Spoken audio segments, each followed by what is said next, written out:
Hello, my name is Kevin Freeman. Welcome to York History Group. Today we have two guests, two historians. We have James Kences, who's going to talk to us about his article that appeared last week, I think, in the York Weekly, which is called York in American History, The Beginnings of Slavery. And we also have the co-founder of this group, Kevin McKinney, who is joining us today. And Kevin would like to talk a minute about how this group is kind of like come about and just about the group in general. Go ahead, Kevin. Thanks, Kevin. We've grown so fast. We're less than 6 months into this and we're almost 600 members, just 588, I think. I want to take the opportunity to thank everybody that's joined with us and shared with us, involved with us, and we're hoping that we can preserve York's history is why we started this whole group. And I'd like to hopefully get people interested to share their story, whatever small story they might have, however insignificant they might think it is. It leads into something bigger and somebody remembers something. And I know a lot of people, I get a lot of things by email or messenger and people, I know obviously they don't want to share on Facebook, but however insignificant you think your story is, it really isn't. And that's why we're all here, just to expand our knowledge of York and what happened and why the town has turned out what it has. So I want to thank everybody. The 588 members have joined us so far this year. Thank you. Thank you. Go ahead, Kevin. Yeah, and I'd like to concur. And I'd also like to say that Kevin and I have never met face to face, only over the phone and today Zoom. This is the second Zoom meeting today. So that's kind of exciting. And I think that when we first conceived of this group, we thought we would be having like face-to-face group meetings, maybe at the library or some public place, and we'd be able to sit around in a big circle and share our historic stories. And that hasn't been able to happen, but we're still hoping that that will eventually happen. So we're going to get started with James now. James, thank you for being here, James. James, your work, you share your work with us, and it's just such a gift to the town and all of us historical buffs. So thank you. And I kind of wanted to lead into this with just telling you my experience as a student here in York in the 1960s, and someplace in elementary school. I remember there was a discussion about slaves, and the teachers telling us, or a teacher telling the class, that there were no slaves in York, and that really only happened south of the Mason-Dixon line. And that, then I assumed that we were probably tested on it, and I probably wrote there were no slaves in the North or something, and I was kind of satisfied with that. And one day I was in the woods with my Aunt Evelyn, and she owned some property, and we used to go out there and sort of maintain some of the boundaries. And I saw these two stones, and I was probably about 12 or maybe 10 or 12 years old. I saw these two standing stones, and I said to my aunt, I said, "Wow, look at those stones. Those are kind of unusual." She said, "Those are slave headstones." And I, of course, I was full of all sorts of knowledge, and I told her there were no slaves in York, and she told me, "No, those are slaves' headstones." And so then I was like, "Oh, who do I believe here?" It turns out that I think that she was incorrect, because those stones were just they're way out in the woods, away from any sort of civilization. They could have been, but anyways. So I think that a lot of people in York that grew up at the same time that I did, and I don't know what's happening now, but really the idea of slavery is so far removed from our everyday life, and the town doesn't have much indication that we're anything other than like, pretty much one color. And so I'm just I really enjoyed your article. And I'm going to just let you kind of like now slip in and tell us sort of your inspiration for it and kind of like the overview of it. Well, so the Diversity Forum, the York Diversity Forum, they they wanted me to do research on slavery. And they had indicated there was going to be a meeting they were going to have in November. So they wanted me to be participating in that. And Victoria Simon had communicated with me and a few months earlier, and brought up this idea about doing the research on slavery. And I said, well, there are a couple of things I want them to understand, and one is that you do not have the prevailing stereotypes of anti-slavery that would be applied to a community in the period before the Civil War. At least there's no real evidence I've found of very strong opinion regarding anti-slavery here, and that there indeed was a tendency in town for a sympathy, and that's carefully argued based upon the research I've done, that there was a significant portion of individuals in town who were Southern sympathizers before the Civil War. So we don't necessarily have a strong sense of anti-slavery present here. So that's, and is that the way you approached the article? Well, I wanted them to understand because I wanted to basically challenge some stereotypes and some conventional thoughts about this, because every town's story differs from every other town, and you have to recognize that. Now, in terms of slavery here, there was a significant population of slaves in the 18th century, and there are a number of ways you can determine that.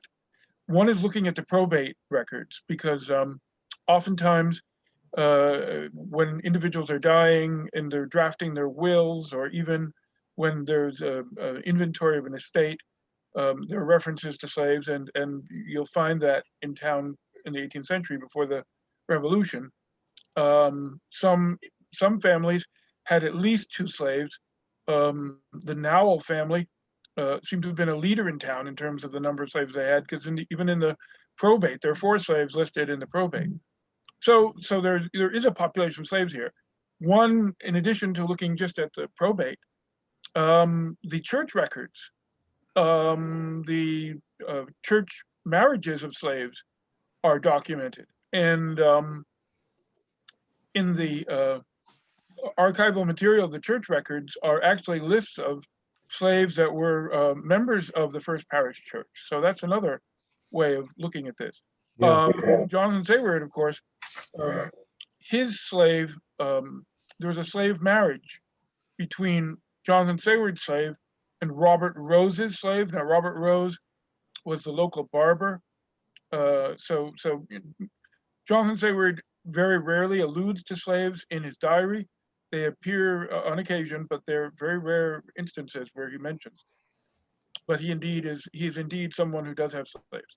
Now he does mention his own slave, Prince. That's right. He does mention his own slave. He's insulted at the time when the decision is made. This is in the very last phase of the revolution. This is about 1780, that his slave basically departs summarily from his service to join the army of the radicals. And of course, he's insulted by that. He mentions that in his diary. But yes, the very few references I found to slavery of his personal slaves in Sayward's diary, they do occur on occasion, but they're very rare. James, what do you know about what slaves were doing here? Enslaved people, were they doing the agricultural work, the hard labor, or were they doing more of the indentured servant type of maybe inside the house doing the? I think it could be argued that there was a little bit of both. I think you have to understand, all throughout the institution of slavery, adult male slaves were the most valued. And of course, because of the potential labor that they could provide. If you look at the slave population, adult males were the highest value, and then women, essentially the young slave women, were followed, and then elderly and children would have been much lower value to the slave owner, simply because they could not derive the work from them. And this was one of the liabilities of slavery. The 2 liabilities of slavery were, one, that They were costly to maintain. They were expensive. You have to understand that it's a status thing because they're expensive. And the other is that you're responsible for the slave beyond the point when they're able to provide work into those who are elderly, and they become increasingly a burden upon the slave owner, who is, held responsible for them. So. Yeah, citing Banks, I think it's volume 2. Yeah, volume 2. He named some of the families that had slaves in the 1790 census, and they're families that you, with the exception of Ware, that you might not think were out there working in the fields. For example, the Sewells, the Saywards, the Sweats, the Thompsons, the Blaisdells, the Maine family, and like you said, the Nowell family. And so presumably York wasn't like a southern city where that there was a lot of plantations and there was a lot of slave labor out in the fields. No, but I think definitely there. One of the references Sayward makes in his diary to slaves, it's a kind of interesting one where he talks about slaves working with others. Now clearly it was slaves in combination with others that they may have been employed by Sayward, but their task was basically providing filling the ship with ballast. So it took it took a number of days to just gather the material together for the ballast, but this was one of the things that he mentioned. And certainly it would not be beyond the possibility that slaves had roles in some agricultural responsibilities as well. There's this instance in the 1730s where Reverend Samuel Moody is provided with a slave by the first parish, and the slave is retained for only a period of about a year or so. Right, but it's essentially intended as assuming the labor responsibilities for whatever the first parish labor needs are. Yeah, and I think he was relieved because he was unable to do the labor. Wasn't that part of it? Well, I've always wondered how difficult it must have been for Moody to have had a slave in his possession. Yeah. Because now this is just a conjecture on my part, but Moody's wife is a Sewell, and Samuel Sewell had posted this very early in the 18th century, essentially a pamphlet titled "The Selling of Joseph." It's really one of the earliest pioneering efforts at anti-slavery literature that occurs. So I would think that Moody would have felt, that he was betraying the legacy of Sewell when he retained the slave, right? Yeah, totally. Yeah. Kevin, are you keeping an eye on our Facebook feed? No, I'm not. I think I'm glued to this right now. Okay, there might be. I did have a question for James, though. Good. James, do we think, or we know that, are we assuming that all these slaves were from West Africa, or could they have been from elsewhere? Or when you talk about indentured servitude, right. A lot of our ancestors came here. The Scots were indentured for 7 years, and they were Scotsmen. So, do we? Can you speak about that? A little bit. You find in the 18th century, very often slaves have African names, and one of the favored use of the African names were so-called day names. So some of the familiar slave names were often African day names. There were definitely slave ships coming from Africa. I know that in the 18th century.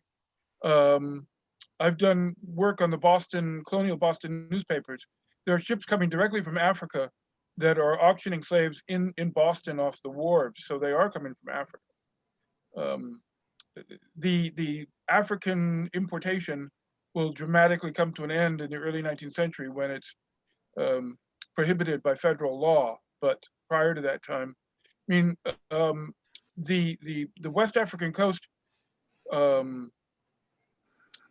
there was an effort on the part, especially by the English, to closely, be able to regulate the slave importation through the Royal African Company, and this was a means of basically maintaining a control over how the incoming slaves into English America. But that regulation gradually eroded, and they always had to deal with the fact that there was a lot of individuals who were simply interlopers who were taking advantage of how profitable it was, and that certainly was true throughout the 18th century and even into the 19th century. Even after it was forbidden by federal law to engage in the African slave trade, there were individuals who were doing it illegally, violating the law to do it. Right. So, James, Massachusetts prohibited slavery after what, like it was 1780. You couldn't go to another country or place and bring slaves back here, but you could trade within the context of our country. Is that correct? Well, the revolution was really the turning point in the North. So much of the pre-revolutionary rhetoric was about, liberty and freedom, and the hypocrisy was so obvious to so many of the revolutionary leadership. The British were directly pointing this out in so many of their critical commentaries about the revolutionary political situation, because they were saying, look, these individuals are pursuing liberty and they're maintaining slavery simultaneously. Yeah. Wow. Right? What a paradox that is. It is, yeah. So can we go back a little bit? Because I'm kind of like really curious about this thing where that we've got some families that did have more slaves than others, and like our neighbor Major Pepperell, I believe he had a plantation in Antigua, and he had about 20 slaves at any given time. And maybe like the Nowell family, I think that maybe somebody told me that they had about 17 or 20 slaves also. Now you can assume that those people were actually making some money with their slaves. Is that a reasonable assumption? As opposed to people like the church that had one slave, or some of these other families, maybe Joseph Ware was also, I think he had 3 or 4 slaves at any given time. And so we can make an assumption that those people were actually actively engaged in profiting more so from their slaves, not to diminish that if you had just one slave, it was not profitable. But I still think the status aspect is an important one. You often find in this town, it's professionals, individuals in professional positions, kinship connections with persons in professional positions that are more likely to have slaves than others are. So for example, would Jonathan Sayward and Major Pepperell have taken a slave or two on their journey to Louisburg, or would they not have done that? I wouldn't be able to say that for certain. I think that it's possible, but I wouldn't say that for certain. But they're not listed among the veterans, the people, the soldiers that went there in the historical reference that I have. I have like York residents in the major battles or something, and Louisburg is in there, but there's no. They just look like European names to me. There's no day names or anything. Well, one reference to I think I've seen some slaves referenced in some military units of the 1750s. And I know certainly that there was a slave that was part of York's response to the Lexington alarm in April of 1775. Yep. Right. That was the Davis, I don't know his first name, but he went by Davis. Was he the fiddle player? I'm not sure.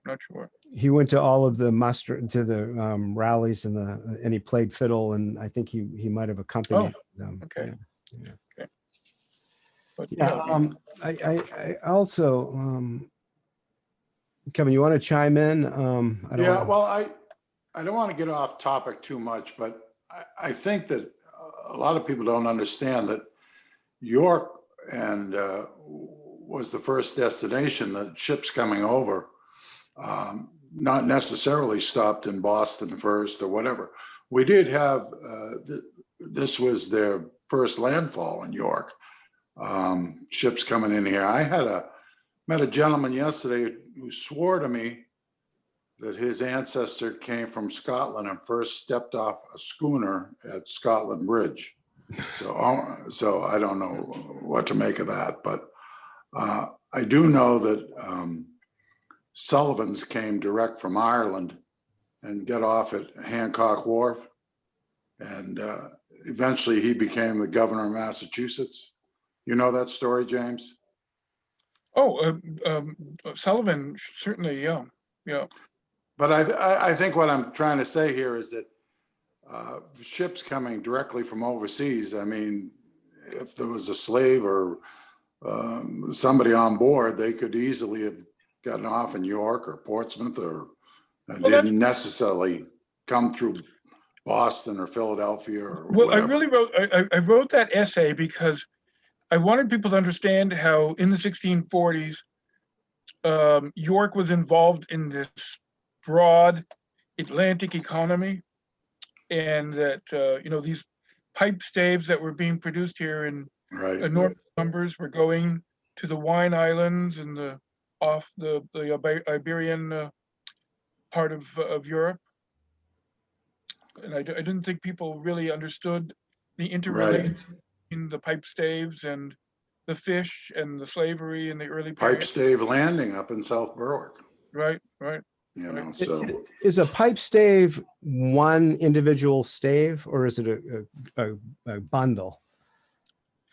Well, I think that from the description I get, they refer to them in thousands when they're made reference to. Right. So George's, when he wrote that letter to his nephew, that you cited, right. Yeah, he said he had 2,000 staves. So that doesn't sound like a lot, but it must have been a lot. I have seen references to 5,000 staves. Yeah. Okay. I've seen references, to enormous numbers, and you just have to visualize what it was like in the 17th century if you were here. Yeah. Because anybody's tuning in, we're saying stave with a T, not with an L. Stave, pipe stave. Right. Pipe staves. Yeah. Pipe staves. I don't want people thinking that there was 2,000 slaves. Oh, okay. Yeah. Oh, I see. Yeah. Because our conversation started about slaves. So. Well, and you see the whole nature, it's really fascinating to realize that this is the period of takeoff for American slavery, is the time that we're talking about. And so there's interaction between the maritime commerce that's going on from here to this rising level of the institution of slavery in English America. That's really the point of that essay. Yeah. So, and James, in the 19th century, Maine sea captains had exemplary skills and were recruited often to go to the Gold Coast, go to the west coast of Africa, pick up slaves, take them down to Cuba, and then pick up the sugar and bring it up to Baltimore or wherever. And pretty much it was unknown to the local community that there was this amount of commerce going on and trading. Well, and one of the things I want people to think about is that for 3 centuries, 17th, 18th, 19th century, that the York mariners were constantly in contact with different parts of the South and slave populations. Yeah. When you're talking about the 17th century, you're certainly talking about the West Indies trade. When you're talking about the 18th century, when you look at Saywood's diary, it's not only the West Indies trade, it's also the southern Atlantic seaboard provinces, North Carolina and other places. Yeah. And then in the 19th century, the mariners, the Emerson letters, these are a group of letters that are in the Historical Society archives from one of Charles Octavius Emerson's sons from the 1840s and 1850s. He's talking about going down to Charleston, South Carolina, and he's going down to different antebellum southern ports. So they're encountering slavery through 3 centuries. So in their ship manifestos or in the documents, is there any mention of any of these local sailors? They call them coasters. Was there any mention of them picking up and selling, being part of this actually, or is it, can we just conjecture this? There is something in Sayward's diary from the 1790s. Let me see if I can, let me find it for a second. Can I give it a second? Yeah, Okay. yeah. One second is all you have. Well, let me have it. What, All while this you- talk, while- it rings a bell that in that cemetery across from the Kittery Point Church, you know it, yeah. there's a stone in there memorializing a shipwreck right in that area. And they had the name of the ship and the name of the master and this and that. And then the bottom of the stone, and it says, here lies so-and-so, so-and-so, and 6 slaves. Wow, I didn't know that. And there's actually the name of the ship. But, it's been years since I've seen it. So I got to actually take myself over there and look around for it again. And Kevin, since you said that, I have this thing that I would like to read. It's very short. It's in Banks, and it's called The Execution of Tony, a Negro, 1756. A Negro named Tony, living with his master in Kittery, murdered the young daughter of the family by throwing her down the well. He said that he did it to bring himself to the gallows so that he would bring an end to his alleged hard usage. Asked why he did not kill himself instead, he said that it would be wicked. Under the circumstances, he was accommodated by a conviction for willful murder in June 1756, and on July 29th following, the sentence was carried out at the usual place. He behaved very penitently, as was reported. So here's somebody that, actually went to the extent of killing a child to be able to be hung at the gallows. Here is something that's really relevant here. June 10th, 1793. This is from Sayward's diary. Here, Joseph Bragdon's brig is seized by an English man of war for illicit trade, having Negroes on board. Wow. So that's an indicator right there. Yep. That's an indicator, yes. You have to understand, this region was integrated into the slave economy from the very inception, and in one way or another was maintained right up until the late antebellum period. It really was. And I think it's a strong indication of why this tendency towards Southern sympathizers was present in this community. So once the China trade became more prevalent, did people from York go to China and pick up slaves also, do you think, the way that they would have gone to Africa to pick up coffee? I can't say that with any certainty. Yeah, but we know that other coasters did that, and I'm just wondering if we have any evidence from people here in York. Well, what's interesting, looking at the vital records in terms of mariners who perish in the early 19th century, the preponderance are from individuals dying in the West Indies. So I think there was a pretty heavy orientation toward the West Indies right up until the period of maybe the 1820s, 1830s, right? Yeah. James, you probably are familiar with the story of the 10 Brothers ship by Elijah Cobb. He was the captain, I believe, in Brewster, Mass. He was from Brewster, Mass. Mm. Are you familiar with that? Yeah, vaguely. Okay. Well, my point, what I was going to make, the point was that he was a coaster, and he presumably transported a lot of slaves in a network of other ships. And okay. at the final, he was actually convicted of it, and the boat was condemned to be sunk in Boston Harbor. And I can't remember the year, maybe 1756 or something. And then the year after, it was condemned to be sunk in Boston Harbor. And then the third time, it was condemned to be sunk in Boston Harbor. And then 4 years later, I think 3 or 4 years later, there was a customs documentation that the boat had re-entered Boston Harbor. So among the elites, I don't think that, these people might have got a hand slap publicly for trading in slaves, but privately, it was acceptable to the people that were making the most money from it. Yeah, again, it would be interesting to determine from the sources just how much activity was involved, you know?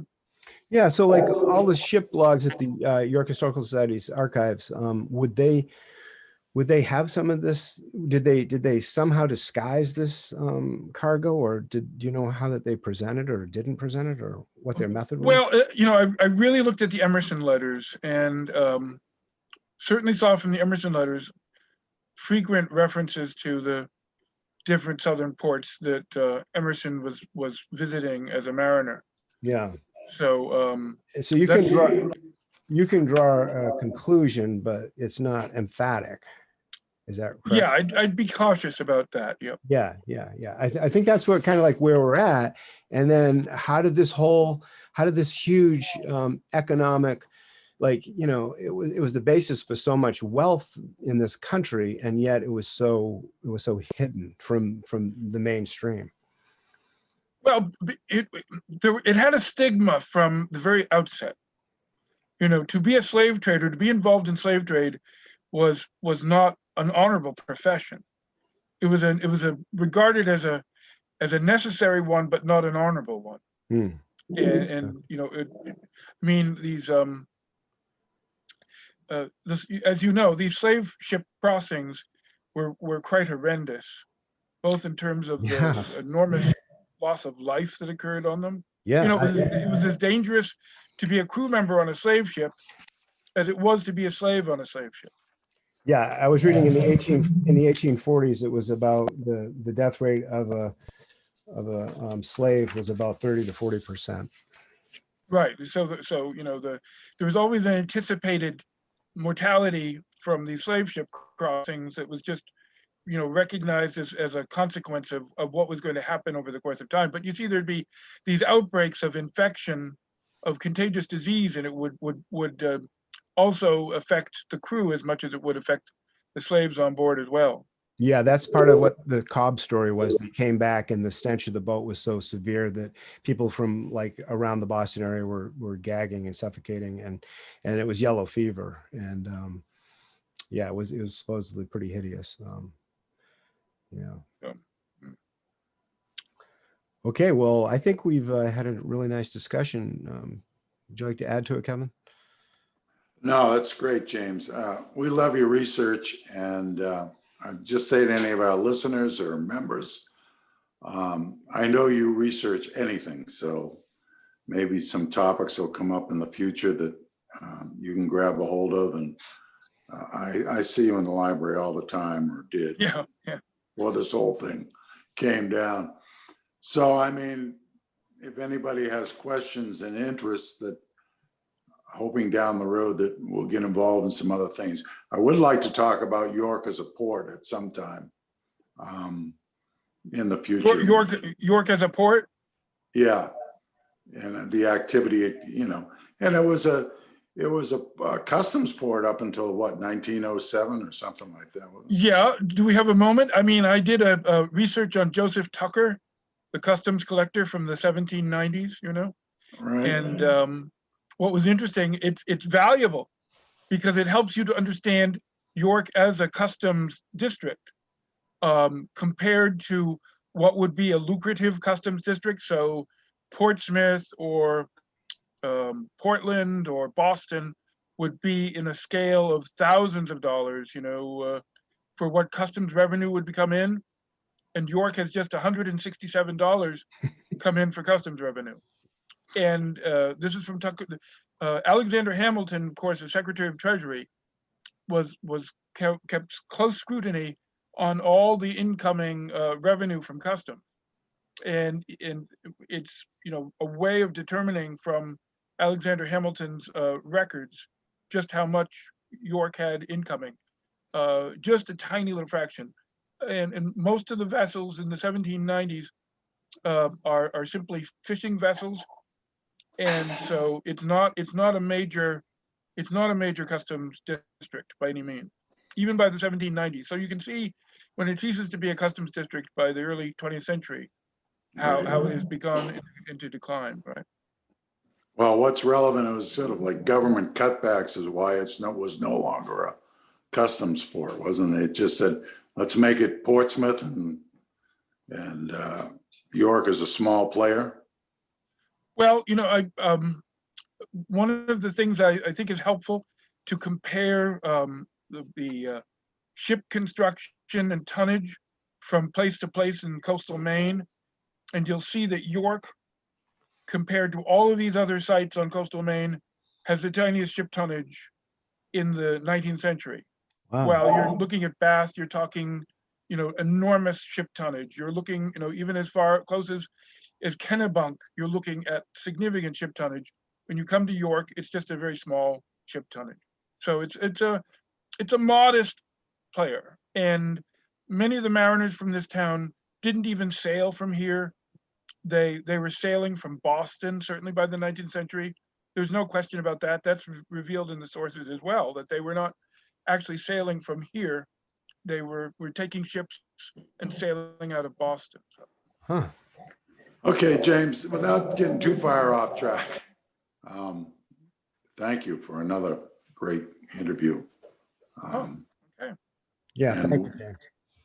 Yeah. And like Kevin said, if anybody in the group has an idea, and even if anybody would like to come on, I know Kevin's interested in maybe interviewing some people, and I would be also. You can reach out to us, and if you have a family member that you think is just really important for us to talk to, or you can actually interview your own parent or grandparent, we would help to enable that to happen. We're open to ideas, suggestions, and we want this to reflect the interests of the members. So we'll do whatever we can. And this month, the paper is going to be publishing the essay on the Great Blizzard of 1888. Nice. Yep. How appropriate. Let's hope it doesn't repeat itself. Well, so the story can be about what happened in York during the Great Blizzard. So. Great. Thank you, James Kences, Kevin McKinney, and I'm Kevin Freeman. Thank you. Thank you for putting it all together. Okay. Have a great day, everybody. Okay. Yep. Thank you. Yep. Bye.